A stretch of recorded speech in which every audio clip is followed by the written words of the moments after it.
이번 시간에는 한국 사회와 가족의 특성, 그리고 청소년에 대한 역사적 조망에 대해서 함께 학습해 보도록 하겠습니다. 자, 학습 주제는요. 첫 번째로는 한국 사회의 특성, 두 번째로는 청소년의 현황, 세 번째는 청소년에 대한 역사적 조망에 대해서 순서대로 한번 알아보도록 하겠습니다. 자, 첫 번째, 한국 사회의 특성입니다. 자, 한국 사회의 특성은 요즘 이제 점점 세계화가 되고 글로벌화가 되고 있는 실정인 거는 다들 알고 계실 것입니다. 또한 정보화 시대로서 이제 그 정보화 시대 IT 산업의 이제 발전과 함께 더불어서 상승하고 있다고 보시면 되는데요. 한국 사회도 마찬가지로 발맞춰서 그에 따른 다양한 특성들이 나타나게 됩니다. 자, 먼저 첫 번째로 보시면 정보화와 사회로의 변화가 이제 도래되었다라고 볼 수가 있겠죠. 세계화 정보화의 추세 속에서 정보화의 물결을 타고서 IT 강국으로서 급부상하고 있는 것을 알 수가 있는데요. 예를 들면 지금 여러분과 저와 같이 학습을 하고 있는 것도 컴퓨터, 그죠? 인터넷, 온라인 강의를 통해서 학습이 가능하게 되었다는 것이죠. 예전에는 이런 현상들이 나타나지 않았었는데 점점 이런 것들이 많아지고 있죠. 그래서 특히 보면 인터넷의 사용이 점점 많아지고 있다라고 볼 수 있습니다. 한 통계청 자료에 의하면 보통 컴퓨터를 사용할 수 있는 만 3세 이상의 연령대 컴퓨터를 사용하는 연령이 거의 약 한 80% 정도 사용이 가능하다라고 볼 수가 있겠죠. 그만큼 높은 수치의 컴퓨터를 이용하고 인터넷을 사용하다는 것을 알 수가 있는데요. 그렇다면 인터넷을 사용함으로써 컴퓨터를 다룰 줄 알므로써 나타나는 부정적인 영향과 긍정적인 영향이 나타날 수가 있겠죠. 예를 들면 자, 부정적인 영향에는 우선 뭐가 있을까요? 그죠? 어느 한 게임이나 뭐 이런 것에 집중할 수도 있는 어떤 중독적인 현상이 나타날 수 있다라고 보는 거죠. 그리고 우리 컴퓨터의 가장 이제 인터넷의 가장 특징 중에 하나가 뭐냐면 실명을 사용하지 않고 아이디를 여러 개 사용할 수 있다는 특징들이 있죠. 그래서 나타날 수 있는 게 가장 큰 특징이 익명성입니다. 그렇죠?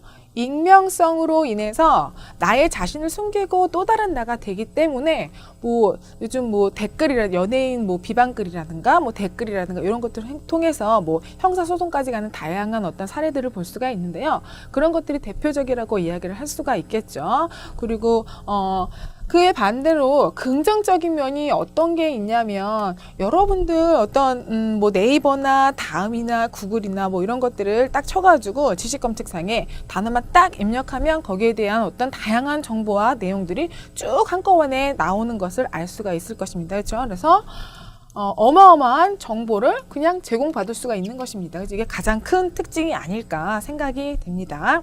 자, 두 번째로는요, 고용 불안과 취업 스트레스. 이게 가장 크게 나타난다라고 볼 수가 있겠죠. 자, 고용 불안은 우리나라는 1997년에 IMF의 경제 위기가 있었습니다. 근데 대한민국의 어떤 다양한 국민성 하나로 묶어주는 국민성으로 인해서 잘 극복을 했는데요. 그 이유 어때요? 뭐 여러 사업을 하고 계시는 분들의 어떤 이제 파산이라든가 아니면 직장에 다니다가 중간에 명예퇴직을 하시는 분들도 굉장히 많아지셨고 그래서 실업률이 급증됐고요. 그래서 직장에서는 한정된 고용을 기대할 수 없게 되었습니다. 한정된 고용을 기대할 수 없게 되는 뭘로 나타나냐? 그렇죠. 고용 불안으로 나타나는 것입니다. 그래서 예전에는 한번 직장에 들어가게 되면 뭐 20년, 30년, 평생 직장직으로 쭉 이제 한 직장을 다녔다고 치면 요즘 같은 경우에는 이제 다양한 직장들을 뭐 여기 다녔다가 저쪽으로 이직하는 경우도 많고 이런 경우들이 나타나겠죠. 그래서 이 고용 불안을 극복하기 위해서는 본인 자신의 어떤 경력을 개발한다던가, 그죠? 그래서 뭐 영어의 어떤 능력을 조금 높여준다던가 학원을 다닌다든가 뭐 이런 현상들이 나타날 수가 있겠죠. 또 하나는 이제 취업 스트레스인데요. 이것은 뭐냐면 요즘 대학생들이 보면 그죠? 고등학교 때, 중고등학교 때는 대학을 가기 위해서 열심히 공부를 하다가 이제 대학을 딱 들어가게 되면 뭐 하나의 난관에 봉착한다? 그렇죠. 취업에 대해서 취업의 난관에 대해 봉착을 하게 된다라고 볼 수가 있겠죠. 이 취업을 이제 하기 위해서 중간에 대학생의 어떤 생활을 즐기지도 못하고 휴학을 하는 케이스도 굉장히 많아지고 휴학을 하는 이유는 뭐겠습니까? 자기의 경력과 능력과 스펙을 쌓기 위해서 뭐 유학을 갔다 온다던가 아니면 어학연수를 갔다 온다던가 아니면 다양한 자격증을 취득을 한다던가 해가지고 좀 유예 기간을 조금 넓혀 놓는다는 거겠죠. 그래서 경력을 개발해서 좋은 직장에 들어갈 수 있도록, 그래서 그런 어떤 압박감이나 심리적인 불안감으로 나타날 수 있는 것들이 하나의 취업의 스트레스로 나타날 수 있다라고 보는 것이죠. 자, 다음은 세 번째인데요. 세 번째는 세대 간의 충돌이라고 볼 수가 있습니다. 자, 한국은 어때요? 단기간에 경제가 급성장한 국가로서 케이스가 이제, 그러니까 외국 여러 나라가 대한민국을 봤을 때도 굉장히 놀랄 만큼 성장을 했다라고 볼 수 있는데요. 과거에 50년대, 60년대, 또 80년대, 90년대 태어난 사람들마다 어때요?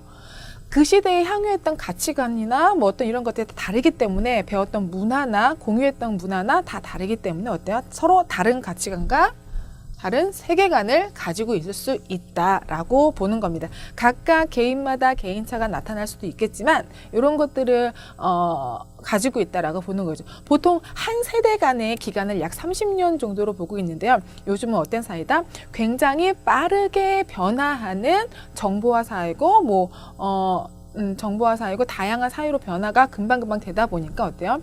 한 세대 간이 보통 30년 주기를 본다면 10년 정도 아주 짧게 점점 한 세대의 주기가 줄어들고 있다는 것을 보실 수가 있을 것입니다. 그래서 여기 보면 뭐 노인 세대가 경험했던 어떤 문화적인 어떤 가치나 세계관 이런 것들과 지금 현재 젊은 세대들과 같이 공유했던 것들이 다르게 나타날 수 있다라는 거죠. 왜냐하면 그 시대에 살았던 어떤 그때 문화나 어떤 이런 공통적인 어떤 이런 것들이 다르기 때문이라고 볼 수가 있겠죠. 가정에서도 하나 예를 들어 보면, 그죠? 부모 세대가 있을 수 있고요. 그지? 부모 세대와 자녀 세대 에 따라서 생각하는 것들이 다르게 나타날 수가 있겠죠. 예를 들면 부모 세대는 서로의 어떤 가치관이나 이런 것들이 부모 세대끼리는 같을 수 있지만 현재 젊은 청소년들이나 자녀 세대를 봤을 때 아니 왜 쟤네들은 옷을 저렇게 입고 다닐까? 그죠? 그리고 길거리에서 스킨십하는 어떤 그런 것들, 그죠?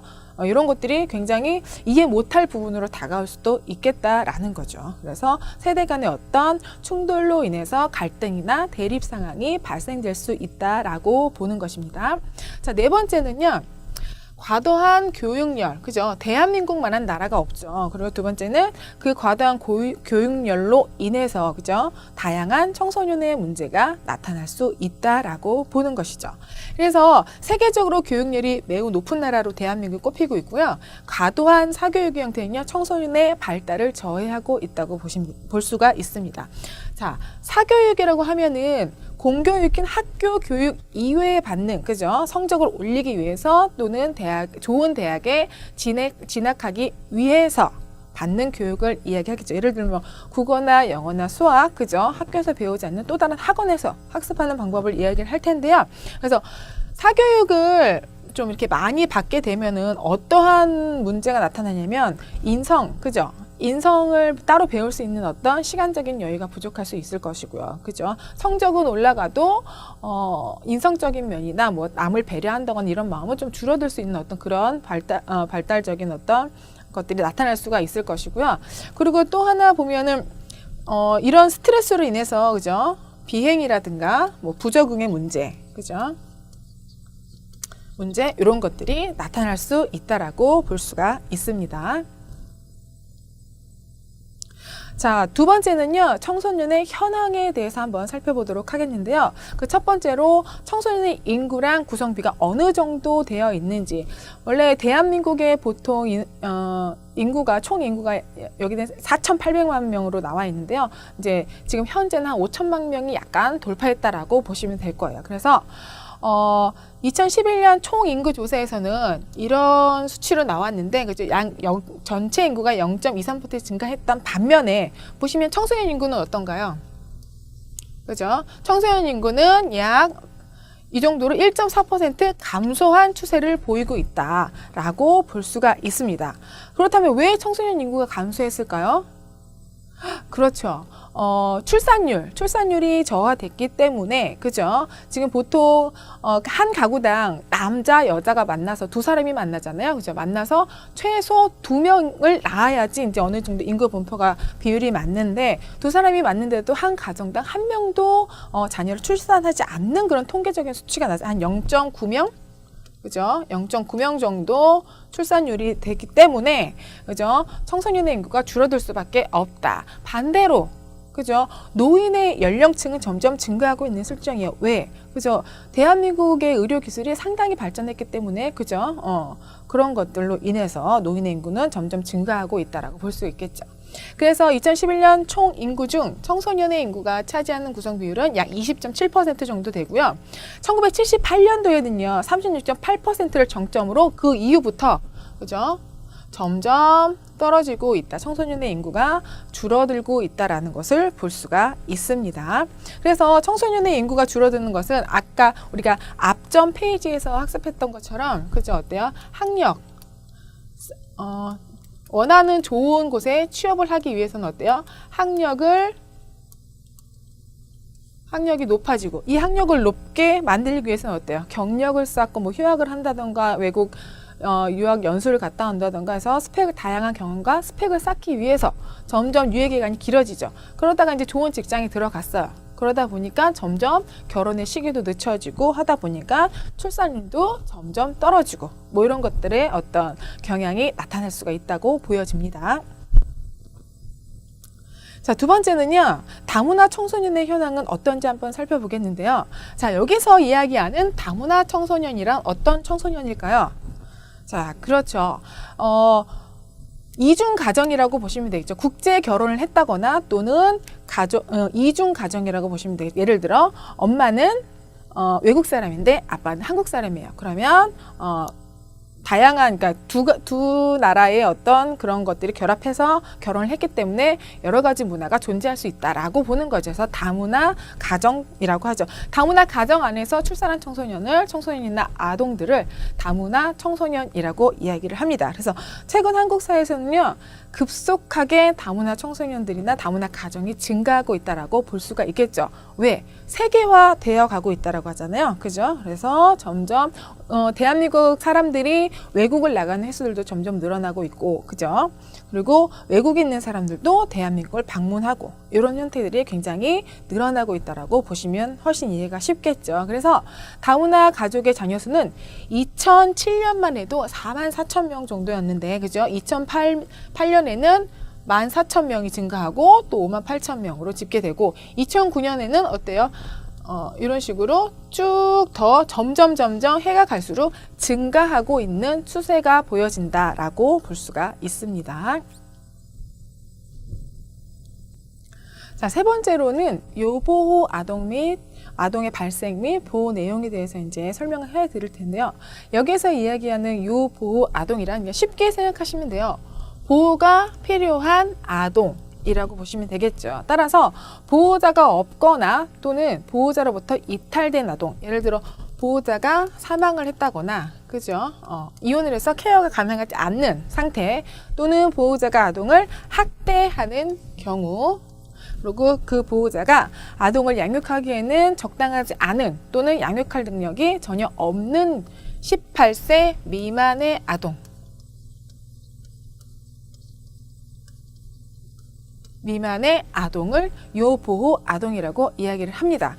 그래서 최근에는 아동을 학대해가지고 뭐 이제 하는 그런 사례들이 굉장히 많아지고 있다라고 볼 수 있고요. 그래서 대표적으로는 이제 법의 개정이 됨에 따라서 국번 없이 112번으로 아동 학대 사례나 뭐 이런 것들을 접하거나 주변에 그런 사람들이 있으면 여기다 신고를 하게 되면 자연적으로 연계가 돼가지고 아이를 보호할 수 있는 시선으로 연계가 된다라고 볼 수 있습니다. 그래서 이거 좀 기억해 두시면 좋을 것 같습니다. 그래서 이런 아동들에게는 국가의 어떤 특별한 보호가 요구될 수가 있고요. 이에 따라서 입양, 그죠? 그리고 가정 위탁 시설 보호 등 다양한 형태의 보호 서비스가 제공되고 있는 것을 알 수가 있습니다. 그래서 여기 보면 중앙 가정 위탁 시설 보호 센터나 이런 곳에 이제 쳐서 들어가 보시면은 어떻게 어떠한 가정에서 위탁을 하는지 이런 다양한 방법들을 이제 살펴보실 수가 있을 것입니다. 그리고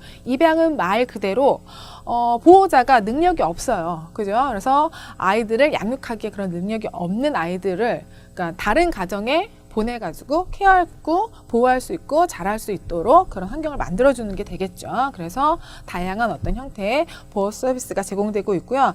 특히 이제 아동 학대 같은 경우에는 부모가 생각했을 때는 자녀를 자신의 어떤 내가 낳았으니까 내 자녀니까 상관하지 말라는 어떤 자신의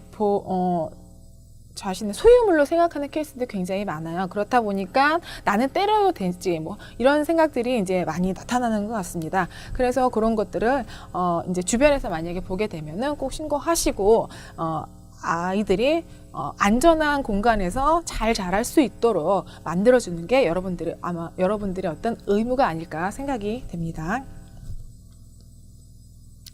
자, 유보아동의 어떤 현재 유보아동은 총 9,000명 이상으로 집계가 되었고요. 이 중에 가장 많은 발생 원인이 과연 뭔가 봤더니, 그죠? 첫 번째 케이스는요, 미혼모예요, 미혼모. 그죠? 미혼모의 케이스가 굉장히 많고, 두 번째는 부모의 이혼이 될 수가 있습니다. 세 번째는 학대, 아동 학대, 그죠? 그리고 이런 것들. 그리고 추가적으로는 뭐 기아 발생이라든가 미아, 길을 잃어버려가지고 부모를 찾지 못하는 어떤 이런 아이들. 그래서 나타날 수가 있습니다. 그래서 이 많은 발생 원인 중에서 첫 번째로요, 미혼모 같은 경우에는, 그죠? 결혼했는데 아니면 하룻밤 실수로 인해서 원치 않는 아이를 임신했는데, 그죠? 뭐 남편 되는 분이나 남자분이 뭐 책임지지 않고 도망을 갔거나 아니면 숨어버린 케이스, 뭐 이런 것들이 있어요. 그래서 혼자서 키워야 되는데 여자 혼자 아이를 맡아서 키우기라는 건요, 굉장히 쉽지가 않습니다. 그렇기 때문에 아이를 키우려면 가장 기본적으로 경제적인 것들, 그죠? 예를 들어 뭐 살 집도 있어야 되고, 아이를 양육하는 데 필요한 어떤 돈이라든가, 그죠? 뭐 분유를 살 수 있는 어떤 그런 기저귀를 산다던가 뭐 이런 것들이 필요하기 때문에 혼자서 키울 수가 없기 때문에 아마 이제 요보 어떤 센터나 어떤 기관에 맡겨지는 상황들이 많아질 거라고 보여집니다. 두 번째는 부모의 이혼이죠. 부모의 이혼. 그리고 세 번째는 학대. 기타 다양한 어떤 원인들이 나타날 수 있다고 보여집니다. 자, 다음은 세 번째로 청소년에 대한 역사적 조망에 대해서 학습해 보도록 하겠습니다. 자, 첫 번째로는요, 그러니까 20세기 이전과 현대 사회는 어떻게 청소년에 대해서 이제 생각을 하고 있는지 한번 나눠서 한번 짚어볼 텐데요. 자, 첫 번째로는 20세기 이전입니다. 자, 힐랍 시대의 대표적인 학자들은요, 청소년을 어떻게 보았느냐면 청소년기가 굉장히 중요하다는 중요성을 강조하고 있습니다. 하지만 중세기에는 아동 및 청소년에 대한 사회의 시각이 매우 냉소적이었고요. 그리고 비인격적인 존재로 취급을 했다고 합니다.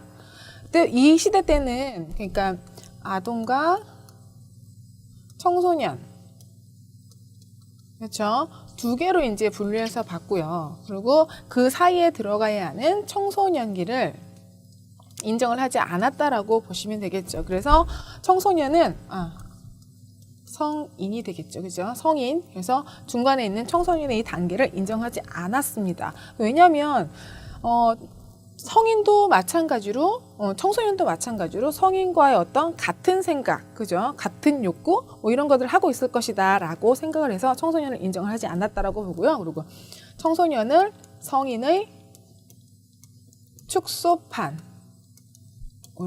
생각을 했다라고 보시면 되겠죠. 그래서 아무리 청소년을 해도 어른과의 같은 생각을 할 것이고, 그죠? 같은 어떤 대접이나 어떤 이런 것들을 해야 된다 해서 비인격적인 존재로 취급했다라고 볼 수가 있겠죠. 그래서 1940년대에 들어와서는 보면 스탠리 홀이라는 학자가 있습니다. 스탠리 홀이라는 학자가 있는데요. 이 학자가 비로소 청소년이라는 어떤 용어와 청소년 시기에 나타날 수 있는 어떤 이런 것, 다양한 뭐 사회적인, 신체적인, 심리적인 이런 특징들을 총정리하고 체계화시키고 이론화시키는데 굉장히 큰 역할을 했다라고 볼 수 있고요. 이 스탠리 홀이라는 학자로 인해서 지금 현재 청소년들의 어떤 발달이나 어떤 이런 영향에 굉장히 큰 영향을 미쳤다라고 볼 수가 있습니다.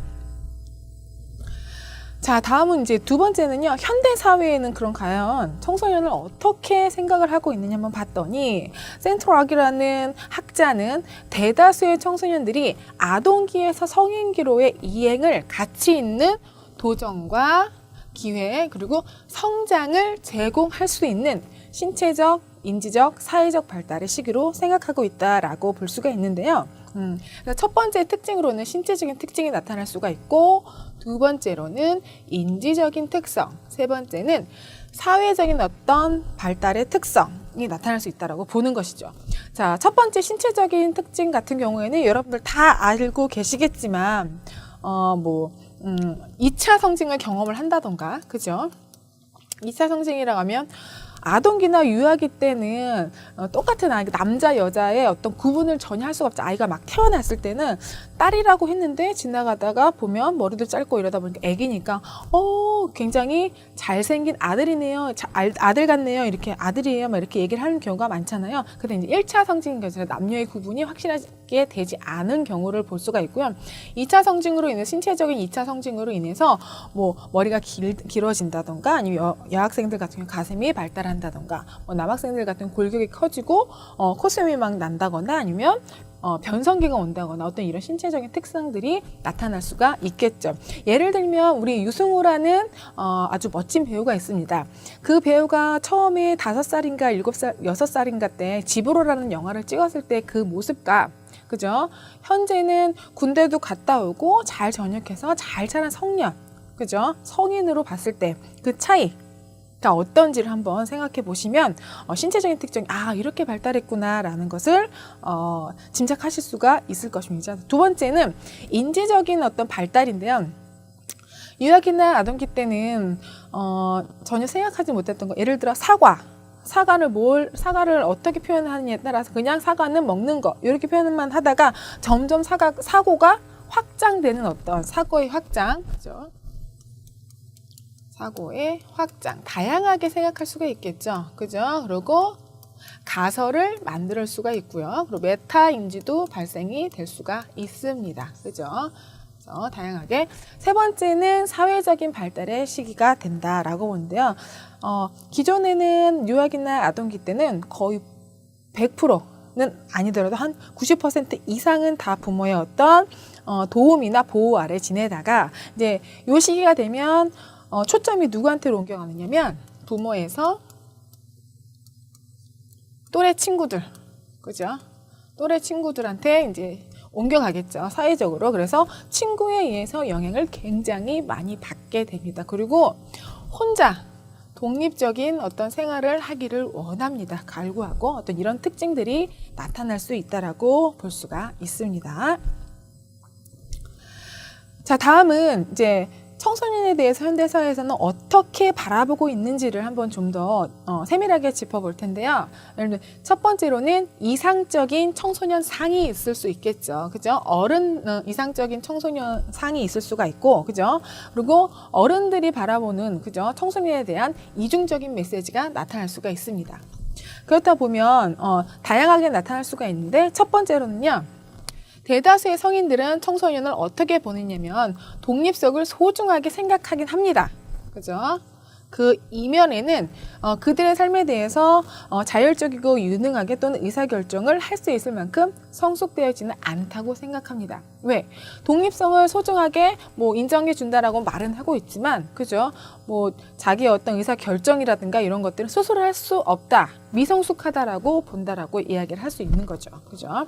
이런 것들이 어떤 이런 특징들이 나타날 수가 있고, 두 번째는 법은 청소년들의 음주나 흡연, 기타 약물 사용을 하지 못하도록 법이 만들어져 있죠. 그래서 왜 청소년들이 담배를 사거나, 그죠, 술집을 출입할 때는 그 문 앞에 보면 만 19세 미만 청소년 출입 불가 이런 표말이 있을 수가 있고요.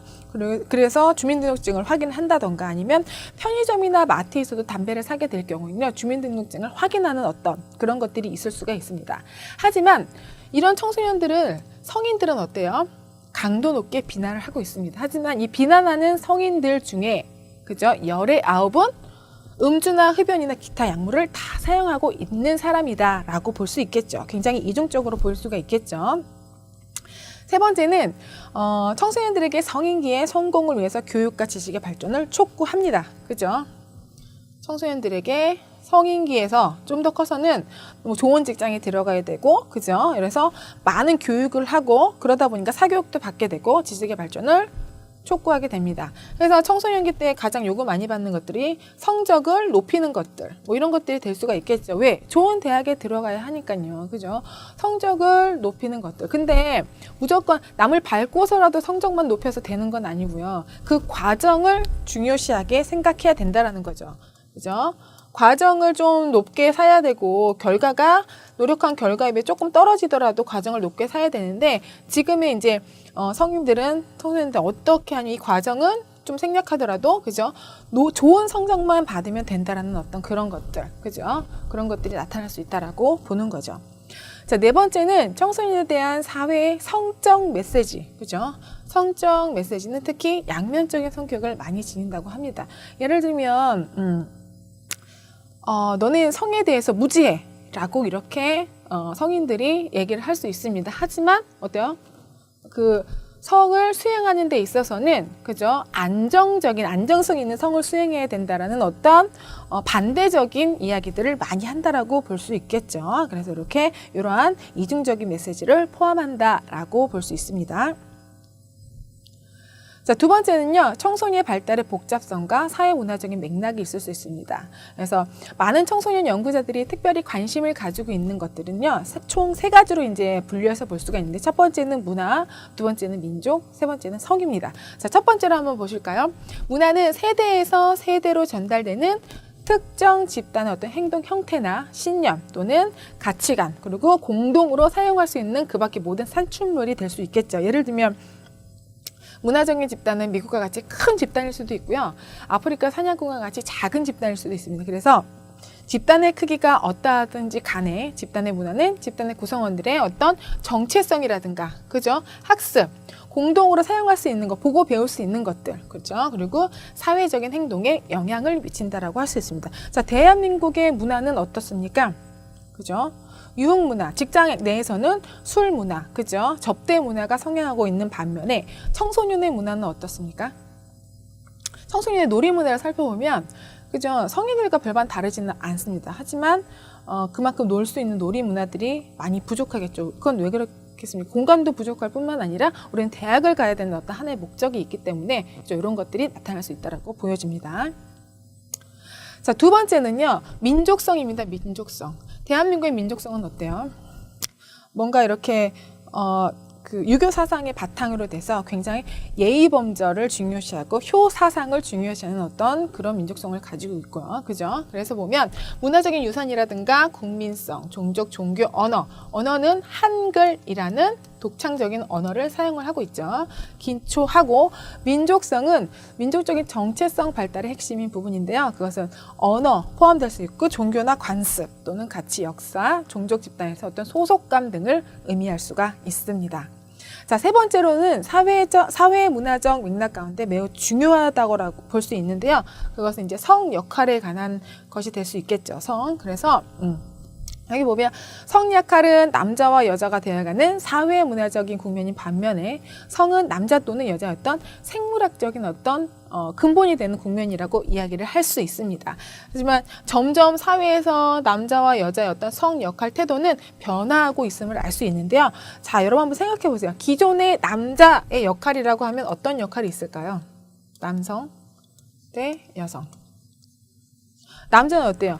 힘이 좋아야 된다, 힘이 세야 된다, 무거운 물건도 번쩍번쩍 잘 들어야 되고 어떤 이런 것들이 있는 반면에, 그죠? 여성들은 어떤 이제 지고지순하고 온순하고 순종적이고 어떤 부드럽고 뭐 배려하고 뭐 이런 적인 특징들을 나타낼 수가 있는데요. 그래서 직업을 선택하고 성 역할을 하는 어떤 그런 기능적인 면에 있어서도 보통 남자들은 집에서 예를 들어 돈을 벌어오고요. 그죠? 여자들은 집에서 자녀를 키우고 육아, 그죠? 이런 데 초점을 맞췄다는 반면에 지금 여기 보면 성 역할이 점점 변화하고 있는 시점이긴 한데 어떻게 변하고 있습니까? 그죠? 집에 가도 우리 아빠는 남자이긴 하지만, 그죠?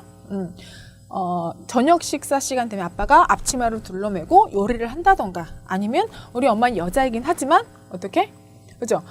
가구를 옮긴다던가, 그죠? 형광등을 간다던가, 아니면 못질을 한다던가, 이런 어떤 남자 여자의 구분 있는 것들이 아니라 역할이 서로 바뀌어가지고 다양하게 활용할 수 있다라고 보는 거죠. 그래서 요즘은 양성성, 그죠? 남자의 어떤 역할과 여자의 어떤 역할이 합쳐져서, 그죠? 양성성 있는 어떤 이런 성격적인 특징으로 변화되고 있다. 점점 변화되어 가고 있다라고 볼 수가 있습니다. 자, 일단 세 번째는요, 한국 사회의 변화와 청소년인데요. 자, 한국 사회에서 청소년은 어떠한 삶을 살아가고 있을까요? 그죠? 여기서 보면 다양한 형태의 삶을 살아가고 있다라고 이야기를 하고 있습니다. 그래서 크게 이제 근대화와 뭐 1990년 전후로 해가지고 나눠서 살펴볼 텐데요. 자, 첫 번째 보면 근대화의 경우에는 대다수의 청소년이 어때요? 고등학교에 다 진학을 했습니다. 그리고 현재 입학했을 때도 이제 의무 교육이라고 해서 대한민국 의무 교육은 언제까지죠? 그렇죠. 중학교까지가 의무 교육에 포함이 초등학교, 중학교 의무 교육에 무상 의무 교육에 포함이 된다라고 볼 수 있겠죠. 그리고 이제 점점 현재에는 고등학교 다 진학을 했지만 현재에는 지금 현재는 대학도 진학률이 굉장히 높아지는 것을 볼 수가 있겠죠. 그래서 약 대학 진학률이 거의 100%를 놓고 봤을 때 약 98% 정도에 육박한다라고 보시면 됩니다. 그래서 1990년대에는 약간 그런 것들이 많았죠. 두 가지로 분류될 수 있겠죠. 1990년대 이전에는